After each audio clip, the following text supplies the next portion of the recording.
সকলোকে মোৰ নমস্কাৰ। আজি অসম চৰকাৰৰ পৰা নিযুত মইনা আৰু নিযুত বাবু আঁচনিৰ এপ্লিকেশ্যন ফৰ্মবোৰ বিতৰণ কাৰ্যসূচী আছিলে। আমাৰ 12:30 PM এই প্ৰগ্ৰামটো আৰম্ভ হ'ল। মাননীয় মুখ্যমন্ত্ৰীয়ে চেণ্ট্ৰেল প্ৰগ্ৰামটো গুৱাহাটীত কৰিলে, যোনটো আমি ইয়াতে লাইভ টেলিকাষ্টটো পালোঁ, আৰু ইয়াতে তাৰপিছত কাৰ্যসূচীটো কৰা হ'ল।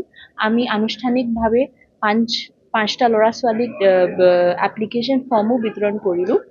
এইটো মানে আঁচনি দি আমাৰ এটা আটাইতকৈ ডাঙৰ এটা আশা আছে যে চাইল্ড মেৰেজ বা 18 বয়সৰ তলত যে ছোৱালীবিলাকো বিয়া কৰি দিয়া হয়, তেওঁ ব্যৱসায়িক ইয়া একটা চাকৰি কৰিব নোৱাৰে, তেনেকুৱা অৱস্থা হৈছে, ইয়া পাঠ পঢ়িব নোৱাৰে, সেইটো ডিছকাৰেজ কৰি পেলাই কেনেকুৱা তেওঁক এডুকেশ্যন ছিষ্টেমত আমি হায়াৰ এডুকেশ্যন, তাৰপিছত গ্ৰেজুৱেশ্যন, পষ্ট গ্ৰেজুৱেশ্যনৰ ক্ষেত্ৰত এনকাৰেজ কৰিব পাৰোঁ, তাৰ কাৰণে এটা প্ৰচেষ্টা। তো মই আশা কৰোঁ যে আমাৰ ডিষ্ট্ৰিক্টত বহুতকেইটা ল'ৰা ছোৱালীয়ে ইয়াৰ পৰা লাভ পাব। এইবাৰ যিহেতু নতুনকৈ নিযুত বাবু আঁচনিও আনিছে, তো আমাৰ ল'ৰাবিলাকেও ইয়াৰ পৰা লাভটো পাব।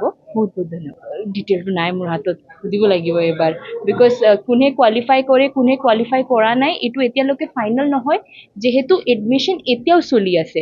কিছুমান ল'ৰা ছোৱালীয়ে অগষ্টত এডমিশ্যন লয়, কিছুমানে যেনেকৈ ছেকেণ্ড হাফত ছেপ্টেম্বৰত লয়। তো তেতিয়া ফিগাৰটো তেতিয়া ওলাব যেতিয়া অক্টোবৰ 10 তাৰিখ দিনা আমি বিতৰণটো কৰিম, পইচা বিতৰণটো কৰিম। তো আমি বহুত কেইজনত চাইছোঁ যে ছোৱালীবিলাকে আৰু বহুত কেছত ল'ৰাবিলাকেও পাঠ পঢ়িবলৈ সক্ষম আছে, ইচ্ছাও আছে, বাট ঘৰৰ আৰ্থিক অৱস্থা ভাল নাই, বা যেনেকুৱা আজি আমাৰ বানপানীৰ সংস্কৃতি হৈছে আপাৰ অসমত, তো তেতিয়াহ'লে তেওঁৰ কাৰণে বহুত দিগদাৰী হয় স্কুল কলেজত আহি এডুকেশ্যনটো কণ্টিনিউ কৰিবৰ কাৰণে। আৰু এই পিৰিয়ডত 11th পৰা আমাৰ পষ্ট গ্ৰেজুৱেশ্যনলৈ বহুত কেইজন ড্ৰপ আউট হৈ যায়।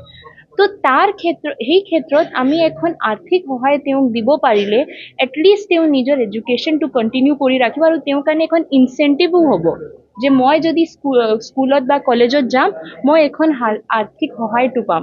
তো এইটো মোৰ আশা যে এইটো যেতিয়া আৰ্থিক সহায়টো পাব, তাৰ দৰেদি তেওঁক অলপ মানে উপকৃত হ'ব।